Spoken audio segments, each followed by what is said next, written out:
Jake Morrison loved camping alone in the Colorado mountains. He worked as a software engineer in Denver, but every weekend he would drive up to the Rockies to escape the city noise. This weekend was no different.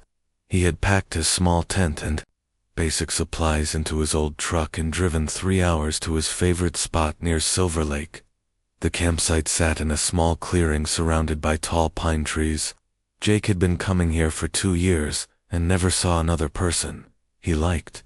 The silence and the way his mind could relax away from computers and code. After setting up his tent, he built a small fire and cooked some beans from a can. The sun was setting behind the mountains and painting the sky orange and purple dot. Jake pulled out his phone to check the time but found no signal. He was used to this. The mountains blocked most cell towers, and that was part of what he enjoyed about being here. He could not get work emails or calls from his boss. For 2 days he could just be himself without the constant buzz of technology. As darkness fell, Jake heard something strange.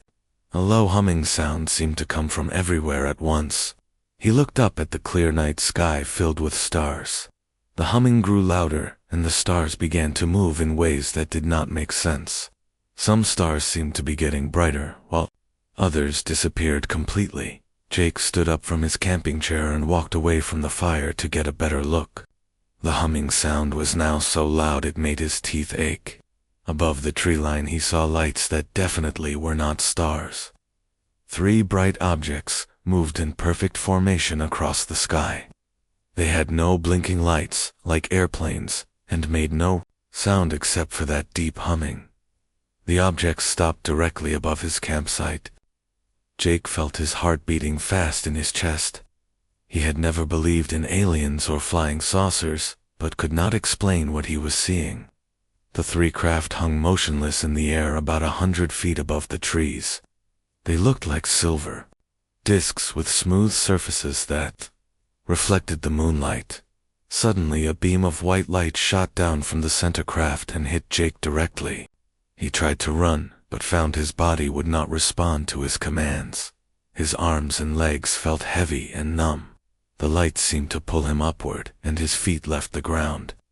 Jake wanted to scream, but no sound came from his throat. As Jake rose through the air toward the craft, he could see his campsite getting smaller below him. His tent and fire looked like tiny toys. The beam carried him up through what felt like solid metal, but he passed through it as if it were water.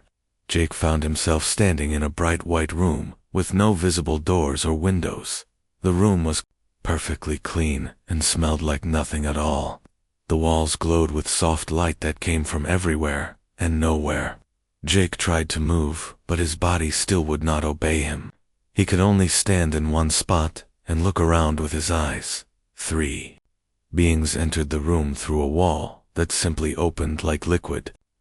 Jake had never seen anything like them. They stood about 7 feet tall, with thin gray skin that looked almost transparent. Their heads were large and egg-shaped, with no hair. Most disturbing were their eyes, which were completely black with no white parts at all. The beings moved without making any sound. Their long, thin fingers had too many joints and bent in ways that human fingers could not. They wore no clothes, but their skin had patterns that looked like circuitry running under the surface. When they looked at Jake, he felt like they were reading his thoughts. One of the beings approached Jake with a device that looked like a metal spider.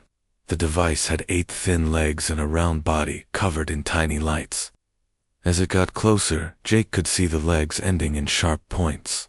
The being held the device near Jake's head and spoke in a voice that sounded like static from a broken radio. The words were not in any human language, but somehow Jake understood their meaning. The being called itself Veltar and said Jake had been chosen for an important experiment. Humans were useful because their minds worked in chaotic ways that could solve problems.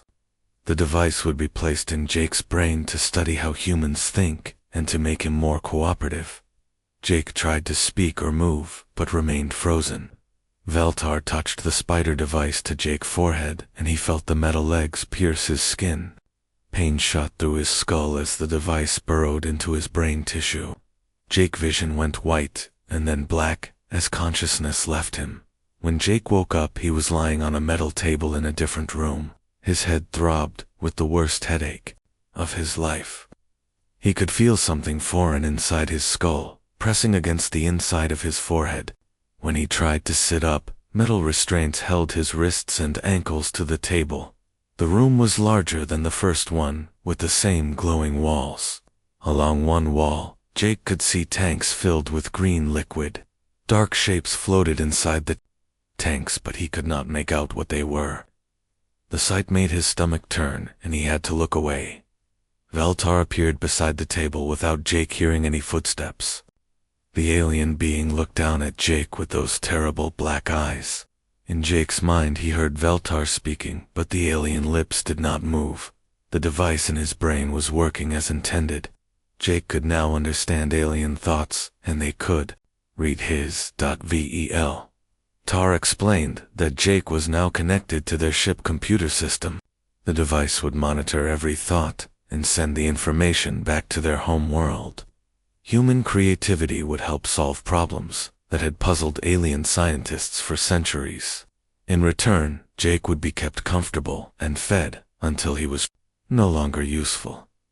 Jake felt anger rise in his chest, but also noticed something strange.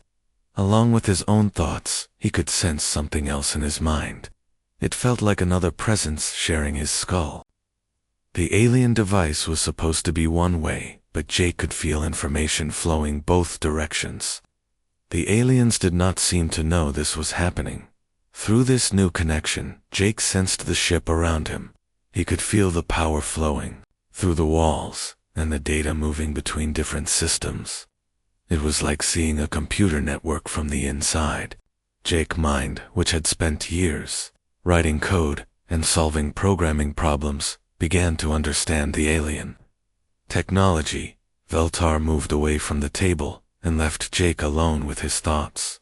The restraints held him firmly, but Jake was no longer focused on escape. His mind was busy exploring this new connection to alien systems. He realized the device in his brain was more powerful than the aliens intended. They had given him access to their entire civilization without knowing it. Jake began to probe deeper into the ship systems. He found data about other abducted humans, and the alien planned to harvest human creativity on a massive scale. Earth was going to become a farm where humans would be kept like livestock to generate new ideas for their captors. The anger Jake felt was now mixed with determination. The aliens had made a mistake by connecting his brain to their technology. They thought humans were primitive and could only be used as tools. Jake was going to prove them wrong. He was going to find a way to turn their own technology against them. As Jake lay on the metal table, planning his next move, he felt the alien device pulse inside his skull. More information flooded his mind about ship operations and crew locations. Each pulse made him more connected to the alien systems and gave him greater understanding of how everything worked. The aliens believed they had captured a simple human to study and control. They had no idea they had just given their prisoner the keys to their entire civilization. Jake Morrison was about to become something no alien had ever encountered before, a human with access to technology beyond anything on Earth and the determination to use it for freedom. Jake spent 3 days strapped to the metal table, learning about the alien ship through the device in his brain. The connection grew stronger each hour, and he could access more systems. The aliens called themselves Kalthani, and their technology was based on biological computers that responded to thought commands. Veltar visited Jake twice each day to run tests. The alien would attach sensors to Jake's arms and forehead, then make him solve puzzles and math problems. During these sessions, Jake pretended to be confused and scared. He did not want the aliens to know how much he was learning about their systems. On the 4th day, Jake was moved to a small cell with white walls and a thin sleeping mat. The cell had no door that Jake could see, but he knew the wall would open when the aliens wanted it to. A slot in the wall provided food that looked like gray paste but tasted better than it appeared. The cell was designed to hold humans, and Jake was not the first prisoner here. Scratches on the walls showed where other captives had tried to keep track of time. Some scratches formed words in English that made Jake's heart sink. Previous prisoners had been here for months before disappearing. Jake used his time alone to explore the ship network more deeply. The device in his brain was supposed to only transmit human thoughts to alien computers, but Jake found he could reverse the flow. By concentrating hard, he could access alien data files and even influence some ship systems. The Kelthany ship held 12 human prisoners in cells like Jake's own. Most had been taken from remote areas where their disappearance would not be noticed quickly. Jake found files showing the aliens had been abducting humans for 2 years as part of their creativity research project. Through the ship database, Jake learned the terrible truth about Kelthany society. They had once been creative beings like humans, but centuries of genetic modification had changed them. In their quest for perfection, they had removed chaos and unpredictability from their minds. Now they could only think in straight lines and could not solve new problems. The Kelthany had built a vast empire by conquering other worlds and stealing their technology. When they exhausted the knowledge of one species, they would move on to the next. Earth was just their latest target, and humans were seen as unusually creative compared to other species they had encountered.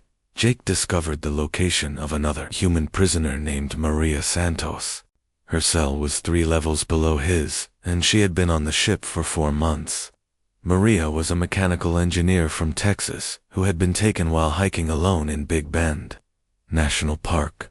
Jake found her file in the alien database and saw she had proven very useful to them. Maria had helped the Kelthany solve several engineering problems that had puzzled them for decades. Unlike Jake, she did not know about the neural device connection to ship systems. She thought the aliens were simply asking her questions and had no idea her thoughts were being copied and transmitted. Across space, Jake decided he needed to contact Maria somehow. 2 humans working together would be much more effective than one working alone. The challenge was communicating without the aliens detecting their conversation. Jake spent hours studying the ship internal communication system, looking for a way to send messages. He found that the biological computers used electromagnetic pulses to carry data between different sections of the ship. Jake discovered he could modulate these pulses through his neural device to carry simple messages. It was like using the ship nervous system to send coded transmissions. Jake began sending short messages to Maria's cell during the ship rest cycle, when alien monitoring was reduced. At first he just sent basic signals to test if she could receive them. After 2 days of trying, Jake felt a response pulse that could only have come from another human mind. Maria had been feeling strange sensations in her head since being captured, but thought they were side effects of alien medical procedures. When she realized the pulses were actually messages from another human, she was both excited and terrified. Jake carefully explained through their pulse communication that he was also a prisoner and had found a way to access ship systems. Over the next week, Jake and Maria developed a simple code system for their communications. Jake shared what he had learned about Kelthany society and their plans for Earth. Maria provided information about the engineering problems she had been forced to solve and the alien technology she had observed. Maria told Jake about the other human prisoners and their different specialties. The Kelthany had selected people with specific skills, including doctors, scientists, artists, and engineers. Each prisoner was kept isolated and told they were the only human on the ship. The aliens wanted to prevent cooperation between their test subjects. Jake learned that Maria had begun having strange dreams since being captured. In these dreams, she could see complex mechanical systems and understand how alien technology worked. She thought the dreams were her mind trying to cope with stress, but Jake realized something more was happening. The neural devices were designed to extract human creativity, but they were also leaking alien knowledge back into human minds. Jake and Maria were both absorbing Kalthani technological understanding through their implants. The aliens had not anticipated this reverse flow of information. Jake discovered that the Kalthani biological computers were controlled by genetic programming. Every alien on the ship had modified DNA that included technological interfaces. Their genes contained the operating instructions for all their equipment and weapons. This was how they could control machines through thought alone. The most shocking discovery was that Kalthani DNA could be rewritten by the same biological computers that read it. Jake found maintenance files showing how aliens could be reprogrammed by changing their genetic code. This was how their society maintained such rigid control over individual behavior. Jake realized he was looking at something incredible. If he could learn to manipulate Kalthani genetic programming, he could potentially change how the aliens thought and acted. The neural device in his brain was already connected to their biological systems. He just needed to figure out how to use that connection to write code, instead of just reading it. Maria engineering knowledge, combined with Jake, programming skills gave them a powerful advantage. Through their secret communications, they began planning how to use alien technology against their captors. They would need to be very careful, because one mistake could alert the Kalthani to their activities. The aliens continued their daily tests on both prisoners, unaware that their subjects were becoming more dangerous with each passing day. Veltar remained convinced that humans were simple creatures who could only be used as thinking tools. The alien researcher had no idea that Jake and Maria were learning to think like Kalthani while keeping their human creativity. Jake began small experiments, with the ship systems testing how much control he could exercise without triggering security alerts. He found he could adjust lighting temperature and airflow in his cell. More importantly, he could access personnel files and ship schematics that showed him the location of every alien crew member. Maria used her growing understanding of alien engineering to identify weaknesses in ship design and security systems. She found that Kalthani technology was very advanced, but also very rigid. Their systems were not designed to handle unexpected inputs or creative solutions. As Jake and Maria continued their secret preparations, they both felt the neural devices changing their minds in subtle ways. They were becoming something new, neither fully human nor alien, but a hybrid of both species' capabilities. They were exactly what the Kalthani feared most: creative beings, with access to advanced technology. The time was coming when they would need to act. Other human prisoners were showing signs of mental breakdown from isolation and constant testing. Jake and Maria knew they had to find a way to free everyone before it was too late. Their captors had given them the tools they needed. Now they had to find the courage to use them. Jake had been on the alien ship for 2 weeks when he made his breakthrough discovery. During a routine test session with Veltar, he managed to access the alien researcher genetic template through their shared neural connection. For just a moment, Jake could see the biological code that made Veltar function as a living being. The experience was overwhelming. Jake saw millions of genetic sequences that controlled everything from Veltar's physical appearance to thought patterns and emotional responses. Most shocking was how much of the alien programming was artificial. Layer upon layer of modifications had been added over centuries, changing the Kalthani from their original form. Jake realized he had found the key to everything. If he could learn to read and modify Kalthani genetic code, he could potentially reprogram the aliens themselves. It was like having administrator access to their biological operating system. The challenge would be learning to use this power without the aliens detecting what he was doing. Through his secret communications with Maria, Jake shared his discovery. Her engineering background helped her understand the implications immediately. They were not just prisoners anymore. They had become hackers with access to the most advanced biological technology in the galaxy. Maria had been making her own progress understanding alien systems. During her engineering consultations, she had gained access to ship construction databases and manufacturing protocols. She learned that every piece of Calthani technology was grown rather than built using biological fabrication systems controlled by genetic programming. Together, Jake and Maria began mapping the genetic structure of their captors. They found that all Calthani shared basic genetic templates, with individual variations for specific roles and ranks. Veltar was programmed to be curious and analytical while ship security. Personnel had enhanced aggression and loyalty programming.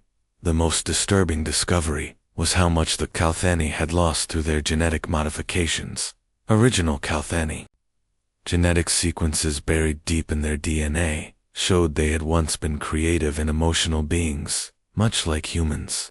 Their ancestors had art, music, literature, and individual personalities before the Great Modification Project began.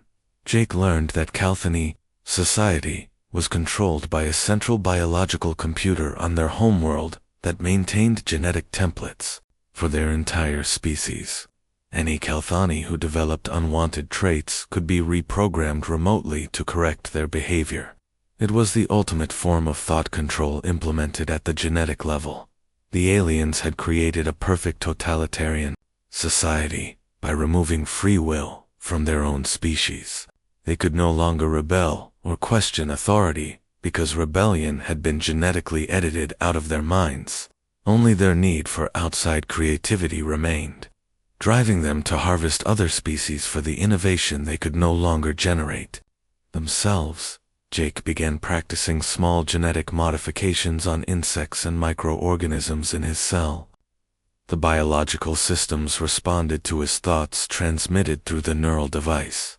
It was like writing code, except the programming language was DNA sequences, and the result was living creatures with altered behavior. His first success came when he modified a small spider in his cell to make it less afraid of light. The change was tiny, but proved that Jake could rewrite genetic code through pure mental effort.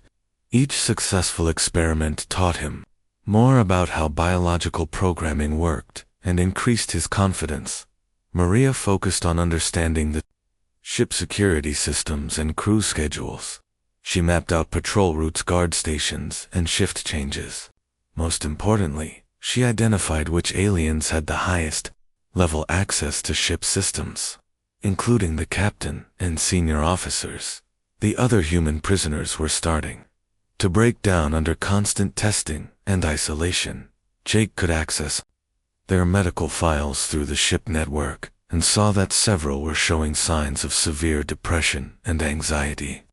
Dr. Linda Carter, a neuroscientist from California, had stopped eating and barely responded to alien tests. Jake knew they needed to act soon before more humans suffered permanent psychological damage.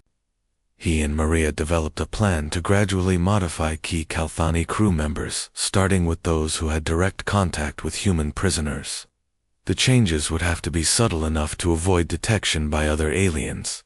Jake chose his first target carefully. Subcommander Nix Era was responsible for prisoner security and visited the human cells daily. The alien had moderate genetic programming for loyalty and aggression, making modification easier than attempting to change someone like Veltar, who had more complex research-oriented programming. During Nix Era's next visit to Jake's cell, he established a deeper neural connection than usual. While pretending to be weak and confused, Jake carefully probed the alien genetic structure. He found the sequences controlling loyalty programming and began making tiny adjustments to reduce their intensity. The modification took 3 separate sessions, spread over a week. Jake had to be extremely careful not to make changes so dramatic that other aliens would notice Nix Era altered behavior. Instead, he gradually reduced the genetic programming that suppressed curiosity and independent thought. The results were better than Jake had hoped. Nix Era began asking questions about human behavior and culture that went beyond the normal research protocols. The aliens started spending more time observing human prisoners and seemed genuinely puzzled by their emotional responses to captivity. Most importantly, Nix Era began to experience something the Calthani had not felt for centuries: doubt. The alien started questioning orders and wondering if there might be better ways to study human creativity. These were dangerous thoughts for a Kalthani to have, and Jake knew his genetic modifications were working. Jake shared his success with Maria, who had been working on her own target. Tech specialist Chintel was responsible for maintaining the biological computers that monitored human brain activity. Maria had been gradually modifying the alien programming to increase empathy and reduce analytical detachment. Chintel began showing signs of emotional distress when monitoring human suffering during tests. The alien started making small errors in data collection that reduced the efficiency of the research program. More importantly, Chintel began questioning why the humans seemed so unhappy if they were being well treated. Jake and Maria realized they had discovered something incredible. By restoring suppressed genetic sequences, they were essentially debugging the Kalthani species. They were removing artificial programming that had turned creative beings into biological machines. The modified aliens were beginning to remember what it felt like to think and feel freely. The changes were spreading beyond their initial targets. Nix Era and Chintel were unconsciously influencing other crew members through their altered behavior. Kalthani society was so rigid that even small deviations from normal programming created ripple effects throughout the social structure. Jake gained access to more ship systems as his understanding of biological programming improved. He could now monitor internal communications between crew members and track which aliens were starting to show signs of independent thought. The genetic modifications were creating a chain reaction of awakening consciousness. Veltar remained unmodified and was becoming suspicious of the changes in crew behavior.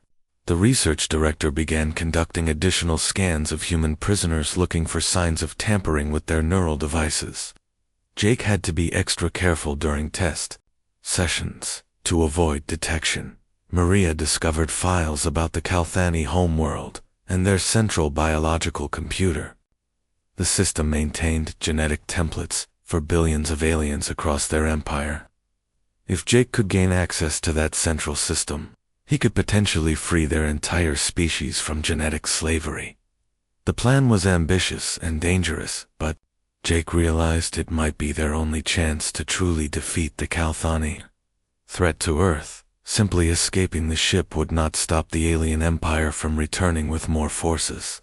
They needed to change the fundamental nature of Kalthani society by restoring their lost creativity and free will. Jake began preparing for the most challenging genetic modification he had ever attempted. He would need to completely rewrite Veltar programming to turn the research director into an ally. The alien was too intelligent and well protected to modify gradually. Jake would have to do it all at once and hope he could avoid triggering security systems. The fate of both species now depended on a software engineer from Denver who had learned to reprogram alien DNA through sheer determination and human ingenuity. Jake Morrison was about to attempt something no being in the galaxy had ever done before, liberating an entire civilization one genetic sequence at a time. Jake waited for the perfect opportunity to modify Veltar. The research director had become increasingly paranoid about the behavioral changes in the crew and was conducting more intensive scans of human prisoners. Jake knew he would only get one chance to reprogram the alien before his activities were discovered. The opportunity came during a routine neural mapping session. Veltar wanted to understand why human creativity seemed to be increasing rather than decreasing under captivity. The alien connected directly to Jake's neural device to probe deeper into his thought patterns, giving Jake the access he needed. As Veltar's mind touched his, Jake struck with everything he had learned about genetic programming. Instead of making gradual changes, he flooded the alien system with modified DNA sequences designed to restore original Kalthani emotional and creative programming. It was like installing a completely new operating system in seconds. The process was violent and dangerous. Veltar's body convulsed as conflicting genetic instructions battled for control. Jake felt the alien mind fragmenting and reforming as centuries of artificial programming was stripped away and replaced with something closer to the original Calthany template. For a terrifying moment, Jake thought he had killed Veltar. The alien collapsed on the floor of the test chamber and did not move for several minutes. When Veltar finally opened those large black eyes, they showed something that had not been seen in a Calthany for generations. Confusion and genuine emotion.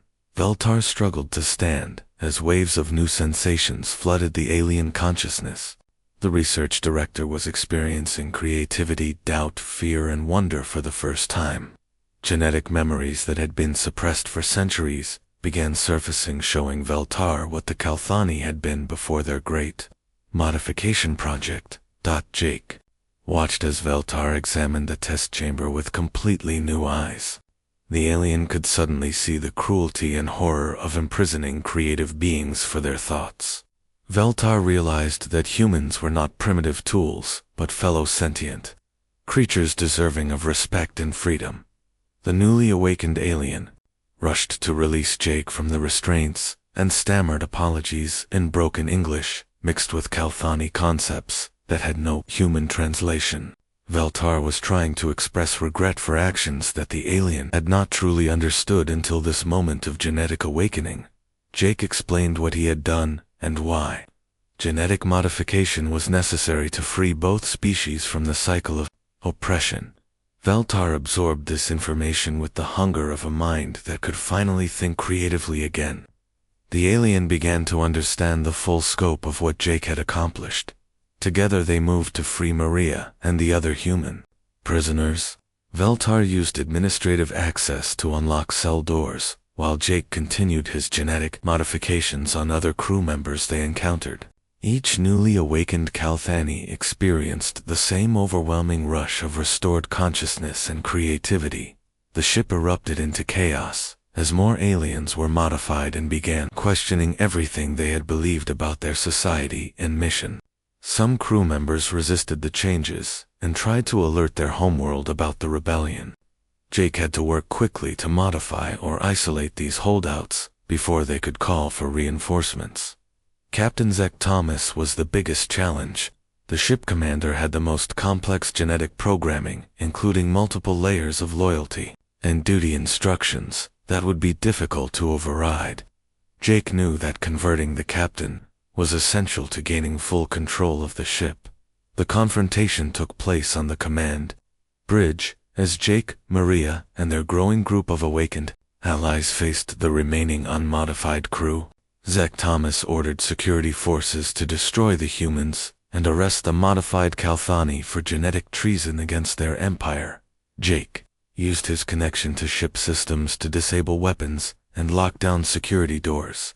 The biological computers responded to his commands because they recognized his neural device as having legitimate access credentials. Zek Thomas was trapped with nowhere to run as Jake approached for the final genetic modification. The captain fought the programming change with tremendous willpower, but Jake was too skilled and experienced now to be denied. Zek Thomas' genetic structure was complex, but Jake had learned to work with the most sophisticated biological code in the galaxy.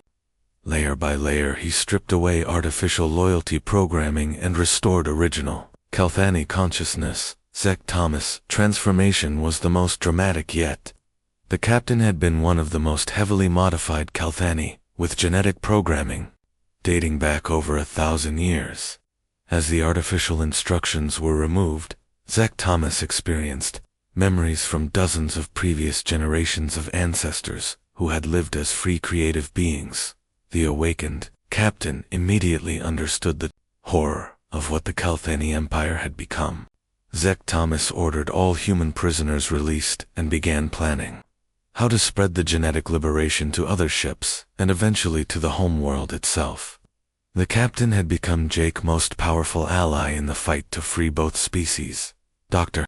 Alex Stone was among the human prisoners, and his expertise in genetics proved invaluable in understanding what Jake had accomplished. The scientist helped document the modification process and develop more efficient techniques for awakening Kalthani consciousness on a larger scale.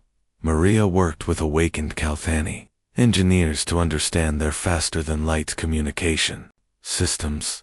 They needed a way to reach the homeworld biological computer that controlled genetic templates for the entire species.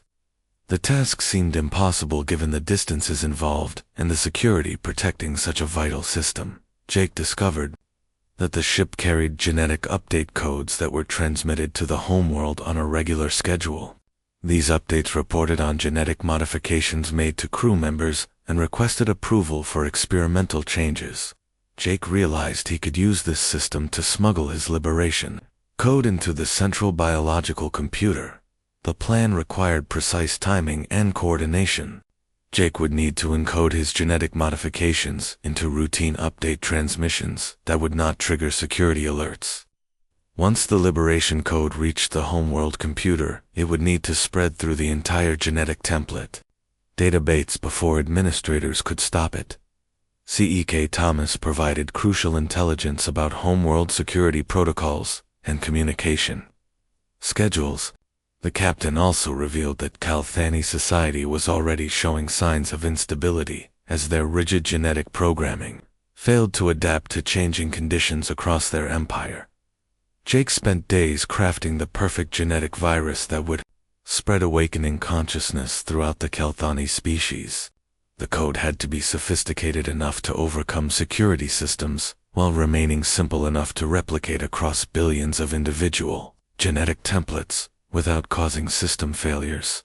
Maria and the awakened Kalthani crew prepared the ship for what would likely be a one-way journey to the homeworld. They would need to physically reach the central biological computer to ensure the genetic liberation was successful. Earth forces could not help them, and they would be facing the entire Kalthani military as they prepared for the final mission. Jake reflected on how much had changed since his abduction from the Colorado mountains. A simple camping trip had led to the most important genetic programming project in galactic history.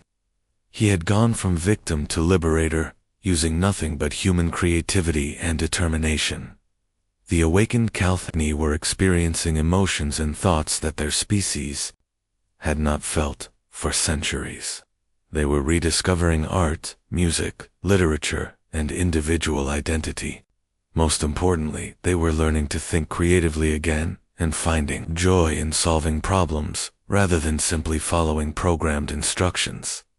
Jake realized that success would mean the end of the Kalthani Empire as it currently existed. An entire galactic civilization built on genetic slavery would collapse as billions of beings suddenly remembered what freedom felt like. It would be chaotic and dangerous, but it was the only way to ensure that both humans and Kalthani could coexist as equals. The ship changed course toward the Kalthani homeworld, carrying the most dangerous cargo in the galaxy, a software engineer who had learned to debug an entire species. Jake Morrison was about to attempt the largest genetic hack in cosmic history, and the future of two civilizations depended on his success. The journey to the Kalthani homeworld took 6 days, during which Jake refined his genetic liberation code with help from the awakened crew. Every line of biological programming had to be perfect, because they would only get one chance to upload it to the central computer that controlled an entire species. Jake worked constantly with Dr. Alex Stone to test the code on volunteer Kalthani crew members. Each test revealed new aspects of the original species programming that had been suppressed over the centuries. The awakened aliens were rediscovering abilities and emotions they never knew they possessed. Maria coordinated with Captain Zek Thomas to plan their assault on the homeworld biocontrol center. The facility was located deep underground and protected by multiple layers of security, including automated defense systems and elite guard units. Getting inside would require all their combined human and alien skills. As they approached the Kalthani homeworld, Jake was amazed by what he saw. The planet's surface was covered with massive biological structures that looked like living cities.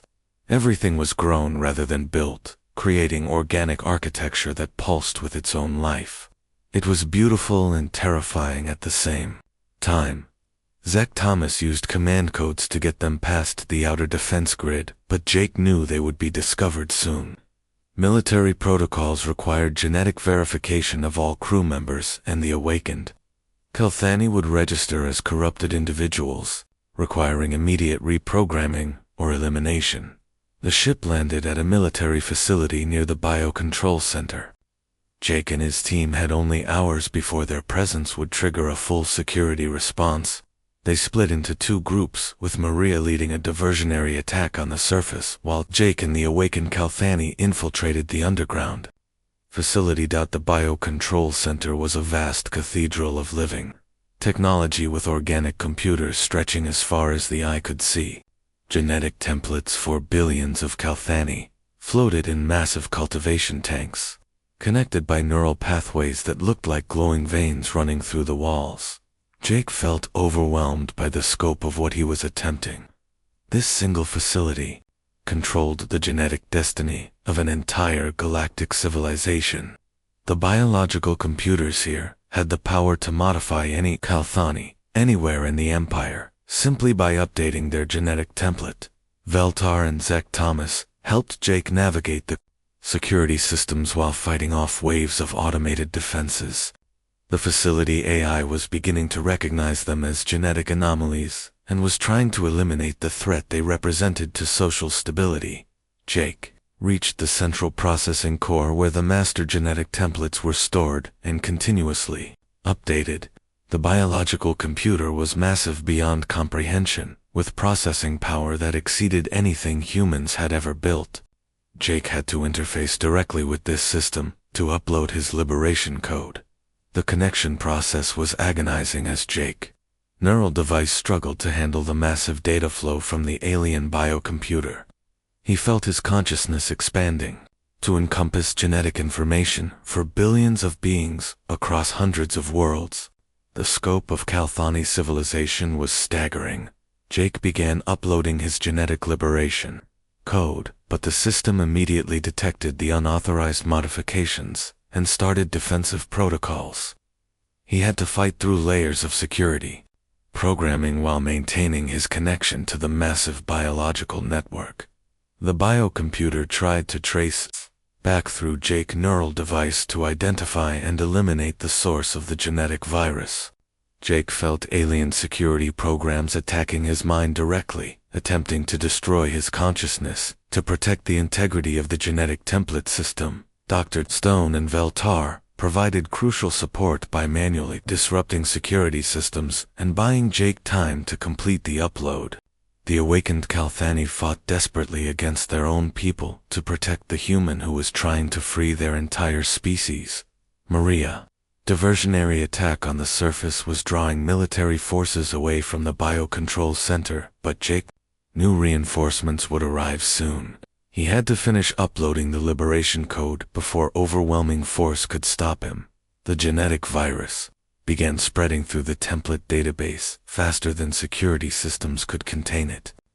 Jake watched as millions of genetic profiles were modified in real time, restoring original Calthani consciousness programming that had been suppressed for centuries. Across the galaxy, Calthani began experiencing the same awakening that Jake had triggered in the ship crew. Soldiers stopped following orders as they suddenly understood the cruelty of their empire. Scientists questioned research projects that caused suffering to other species. Artists rediscovered creativity that had been genetically suppressed. The biocomputer itself began to change as the liberation code reached its core programming.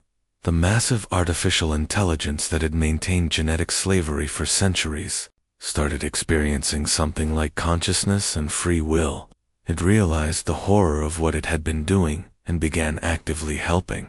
Jake spread the awakening. Jake felt the moment when the genetic liberation reached critical mass and became unstoppable. Billions of Calthani across the Empire were suddenly remembering what it felt like to think and feel freely. The rigid social structure that had maintained their civilization for millennia began collapsing as individuals started making their own choices. The process was chaotic and sometimes violent as awakened Kalthani confronted those who resisted the changes. Some members of the species could not handle the sudden restoration of emotions and creativity after centuries of genetic suppression, but most embraced their liberation with joy and wonder. Jake disconnected from the biocomputer as military forces finally reached the control center. The liberation code was spreading too quickly to be stopped, but he and his team still needed to escape the homeworld alive. Captain Zach Thomas led them through service tunnels to a waiting transport ship as they fled the planet. Jake could see the effects of genetic liberation spreading across Kalthani society. The living cities began changing their architecture as awakened inhabitants expressed individual creativity. Military ships stopped their patrols as crews questioned their orders and began exploring peaceful alternatives. The journey back to Earth took 2 weeks, during which Jake monitored the transformation of Kalthani civilization through their communication networks. The Empire was dissolving as individual worlds declared independence and began forming voluntary associations based on mutual cooperation rather than genetic compulsion. Some Kalthani sought revenge against those who had maintained the genetic slavery system, but most were too busy rediscovering their own identities to focus on punishment. They were learning to create art, music, and literature for the first time in centuries, and finding joy in simple acts of individual expression. Jake and Maria returned to Earth as ambassadors of a new age in galactic relations. The Kalthani no longer needed to harvest creativity from other species because they had regained their own ability to innovate and imagine. They offered to share their advanced technology freely as partners rather than conquerors. The neural device remained in Jake's brain, but now served as a voluntary link between species rather than a tool of oppression. He could communicate directly with awakened Kalthani and help coordinate peaceful contact between human and alien civilizations. Dr. Alex Stone established research programs to study the genetic modifications Jake had created and explore their applications for treating human genetic disorders. The breakthrough techniques could potentially eliminate hereditary diseases and enhance human capabilities without the oppressive controls that had enslaved the Kalthani. Veltar became the first Kalthani ambassador to Earth and worked tirelessly to repair the damage caused by the abduction program. The awakened alien helped return human prisoners to their families and provided technology to help humanity advance peacefully into the galactic community. Jake often returned to his camping spot in the Colorado mountains, where his adventure had begun. The simple software engineer who had just wanted a quiet weekend away from computers had become the liberator of an entire galactic civilization. He had proven that human creativity and determination could overcome any technological advantage. The Kalthani had learned that true strength came not from genetic perfection, but from the chaos and unpredictability that made life worth living. They had traded their freedom for security and efficiency, only to discover that, without creativity and emotion, they had stopped being truly alive. Jake Morrison kept his promise to rewrite the alien species code, but had done something far more important. He had shown that intelligence and technology without wisdom and compassion led only to spiritual death. The greatest victory was not defeating the Kalthani, but helping them remember how to be free. In the end, the aliens who had implanted technology in his brain to steal human creativity had given Jake the tools to return their own lost humanity. It was the ultimate expression of the principle that had made humans special in the galaxy, the ability to find unexpected solutions and turn apparent weaknesses into overwhelming strengths.